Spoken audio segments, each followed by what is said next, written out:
Dryers, large, and I'll call these tumble dryers versus small little chassis machines. So tumble dryers, we typically see 10 to 15 years. Do we have customers that have machines that have been out there 30 years? Yes, we do.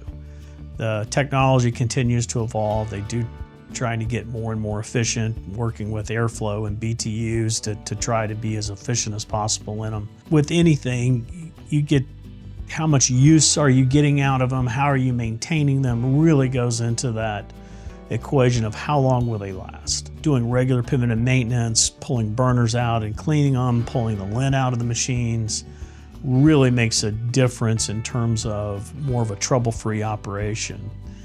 We really encourage and teach on our service schools customers how to do these PMs and making sure that they're not getting buildup of lint. If you get a bunch of buildup lint inside of on a control board and then all of a sudden it's got the ability to arc, then you're shorting out very expensive components. Those are the things that can really affect longevity, is how they maintained and frankly, how much use are they getting.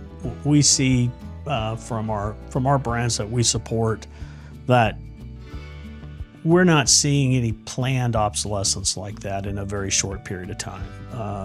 Unimax, Speed Queen, Fagor, Continental, all have done a really good job of trying to make their machines as beefy as possible.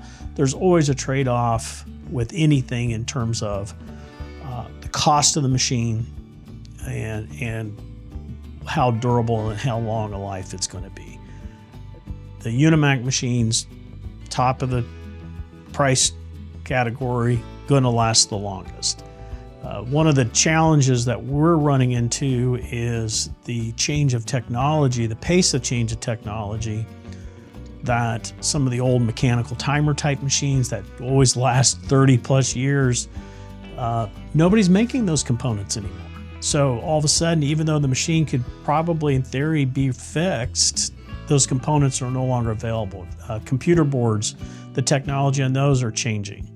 And the people that supplied that to the manufacturers no longer build them.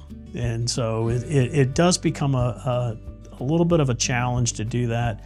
When used machines come in and we know we still have a fairly healthy installed base, we'll pull computer boards out, maybe go get them remanufactured, clean them up, and have used parts available to keep supporting those machines. You know, the metal's good, the machines are good, it's just some of the controls get a little more challenging as they age out.